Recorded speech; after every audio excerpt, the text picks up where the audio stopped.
Doing my physical assessment. Here is a little video clip of my surroundings.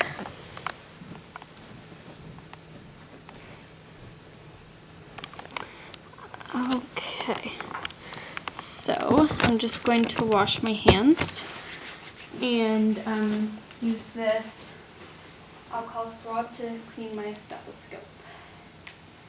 Okay. Hi, I'm Naomi DeGroot, and I'm going to be your nurse for today. I'm just going to be doing a head-to-toe assessment. I'm going to maintain my client's privacy and comfort. Do you need to empty your bladder before we start? No. Okay. So for physical appearance, his age seems to be around 15 or 16. His sexual development seems accurate for his age, and his skin color is a white with a light pink kind of pigment in it. Can you tell me your name, where you are, and what date it is? My name's Chad Brownlee. I'm at the DeGroot Hospital, and it's March 29th. Okay, good. So he's alert times 3. So his body structure,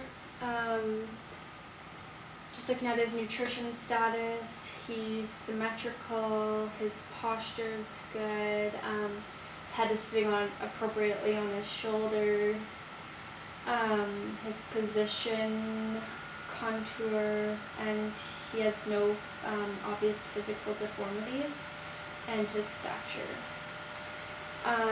So his he has facial expressions and moods. This is in behavior. Speech, no slurred speech. Looking at what he's wearing. Personal hygiene. No odors.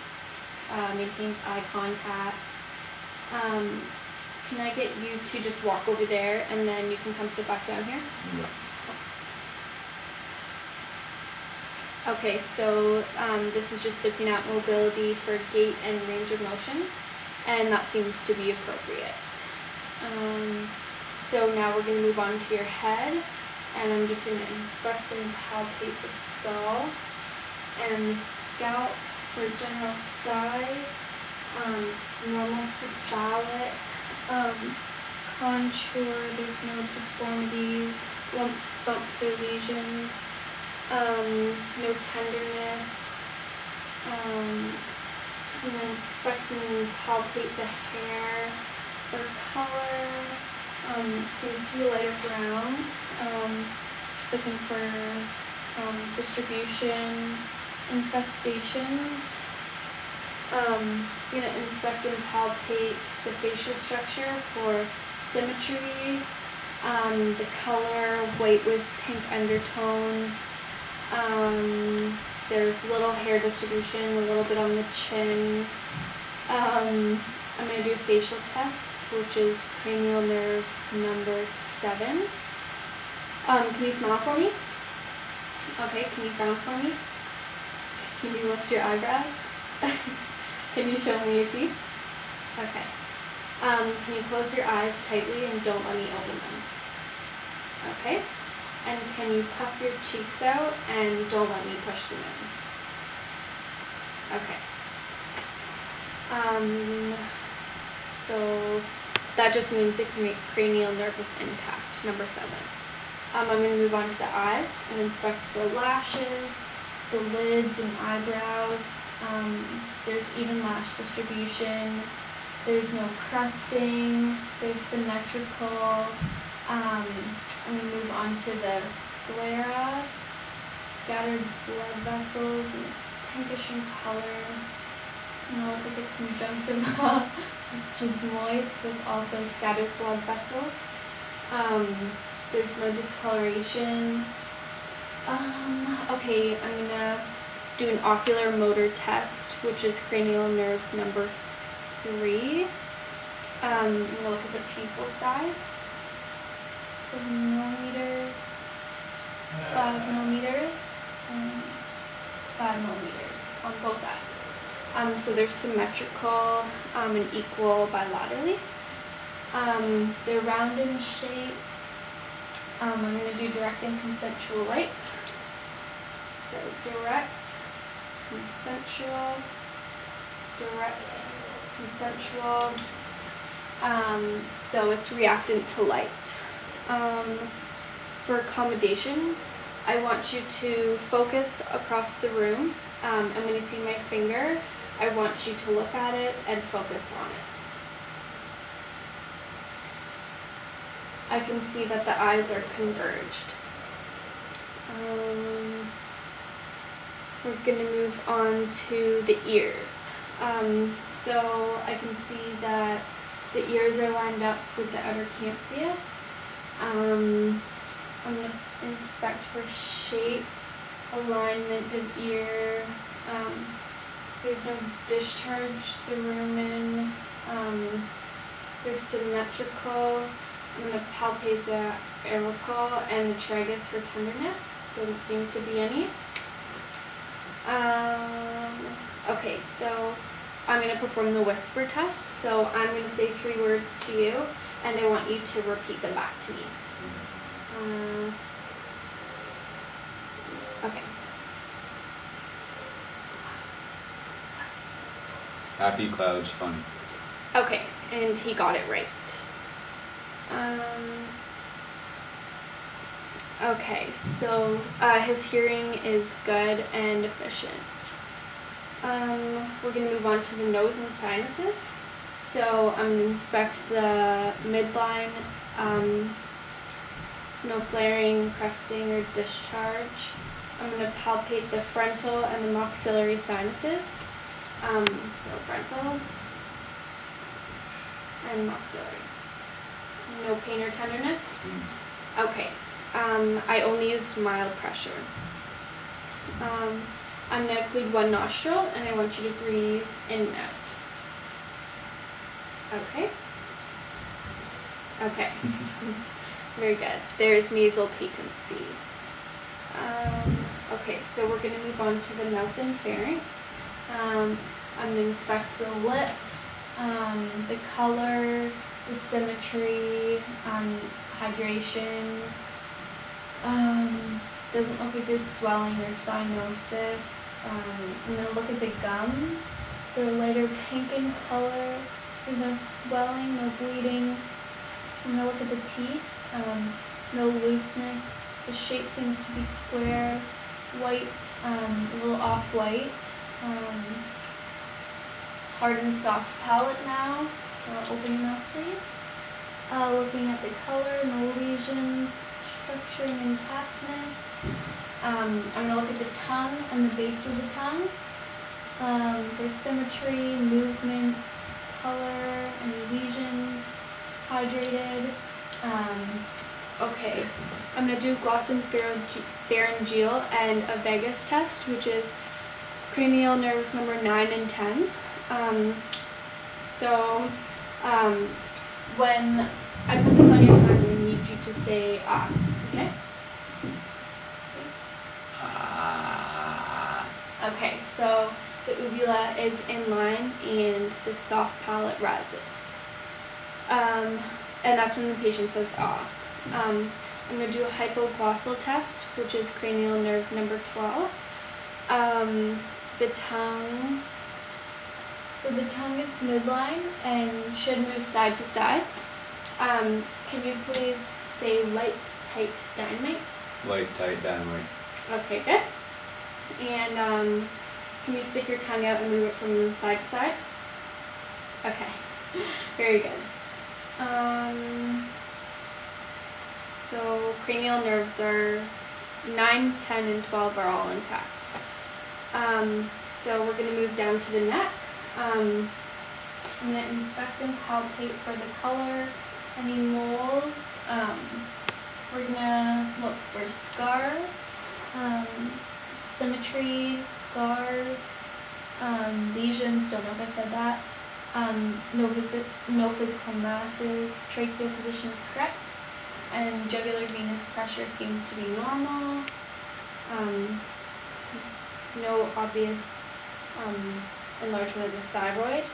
I'm going to palpate the carotid arteries, so one side to start with. Okay. Okay. So the rhythm is normal, the grade strength is medium, and it is equal on both sides. So now I'm going to do the spinal accessory test, which is cranial nerve number 11. I'm going to get you to shrug your shoulders against my resistance. Okay? And I'm going to get you to bring your ear this side. Okay? And this one? Okay, very good.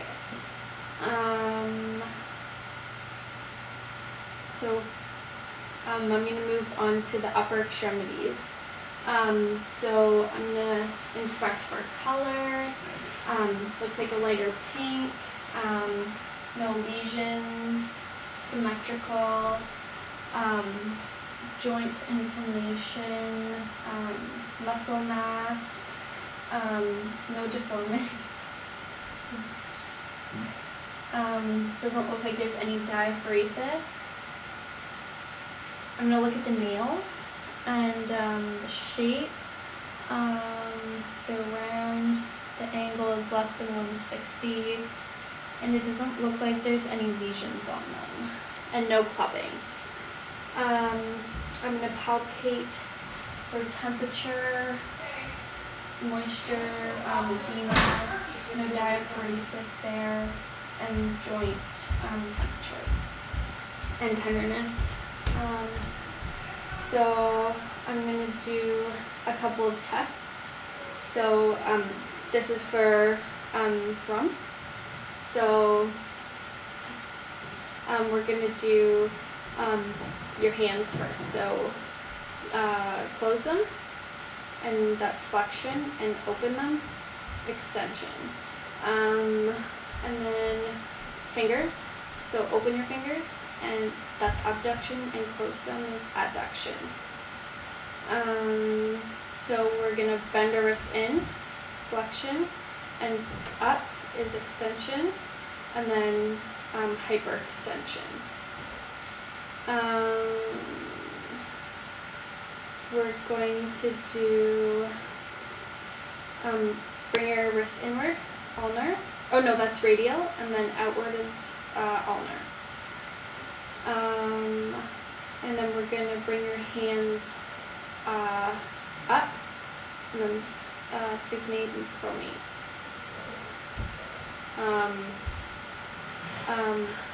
Bring your arms out, which is abduct. Bring them in, which is adduct. And then we're going to bring your hands up to your head, which is flexion. Bring them down, which is extension.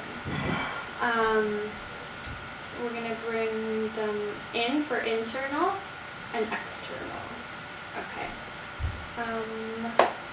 I'm going to get you to shrug your shoulders. Okay. So that's it for that. So now I'm going to take your radial pulses. Okay?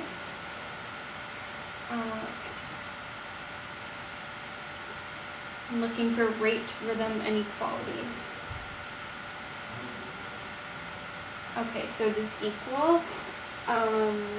And I'm going to get you to, I'm going to get you to grip my fingers and squeeze on them. Okay, so he has a good equal strength in both hands, and they're symmetrically bilateral. I'm going to go to the lower extremities. I'm going to inspect for color, which has been seen throughout the rest of his body. There's no lesions. They're symmetrical. No joint inflammation. It's got some even hair distribution. I'm going to palpate for temperature, moisture, no edema, joint temperature, I'm going to palpate the dorsalis pedis on his foot. Seems to be 2+ and regular. Posterior tibialis pulse, post 2+ and regular, and 2+ and regular. They're equal bilateral. I'm gonna do dorsiflexion, so push up against resistance, and plantar flexion, and dorsi, plantar, and they are strong equal bilaterally. I'm gonna move on to the thorax. So can you come over here for me? I'm gonna inspect for color, scars. Doesn't seem to be any. There's moles, shape, contour. Looks to be symmetrical. No lesions. Looks like it's a 2-to-1 ratio. So I'm gonna palpate. I'm looking for lesions, tenderness, moisture, temperature. Okay, so I'm gonna get you to, I'm gonna do test the 99 test. Every time you feel my hands, I want you to say 99. 99, 99, 99, 99. Okay, so that's good. I'm gonna put 2 of my hands on your back, and I want you to breathe in, okay? And it looks like he has equal chest expansion. So I'm gonna get you to cross your arms and lean forward, and take a slightly deeper breath through your mouth. Every time you hear my stethoscope, take the deeper breath.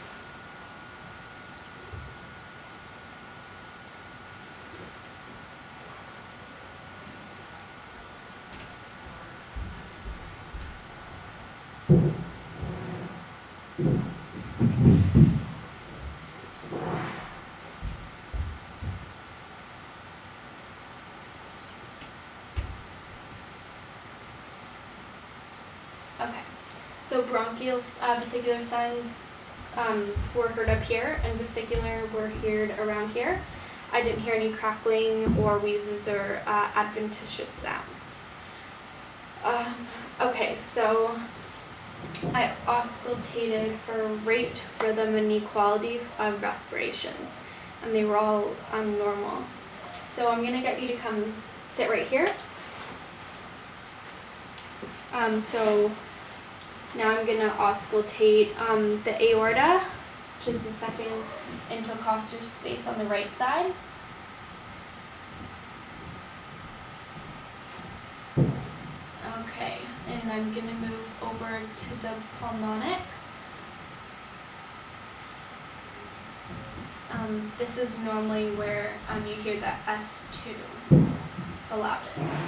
I'm gonna move down 1 intercostal space to Erb's point.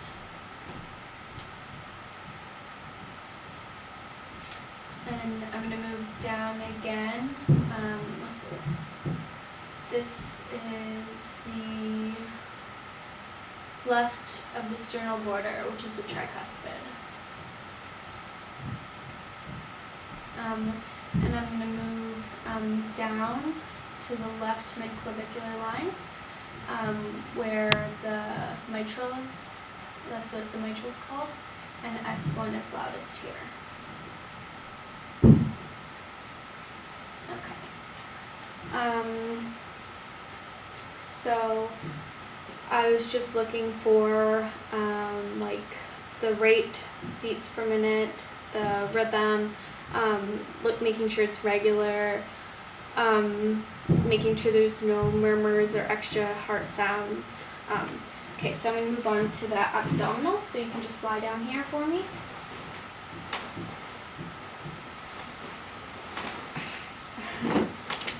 So just making sure the client is positioned and draped properly. I'm going to inspect for color. It's whitish with a pink undertone, no obvious masses or scars, couple moles, Looks symmetrical, there's no edema, normal hair distribution, there's not a ton of hair.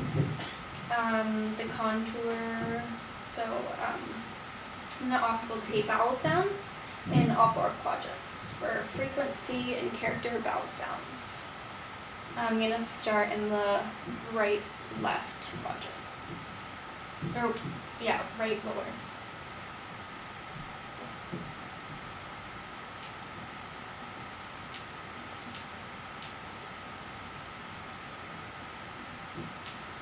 I was just looking for gurgling or popping noises, and I'm expecting to hear 5 to 30 vowel sounds per minute. I'm now going to palpate in all 4 quadrants for resistance, tenderness, superficial masses, pulsations, rigidity. I started in the right lower quadrant.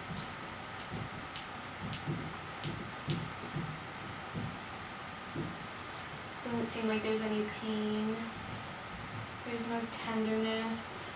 I'm going to palpate the bladder, and I don't really feel it. Okay, and that is all for my assessment. Oh darn.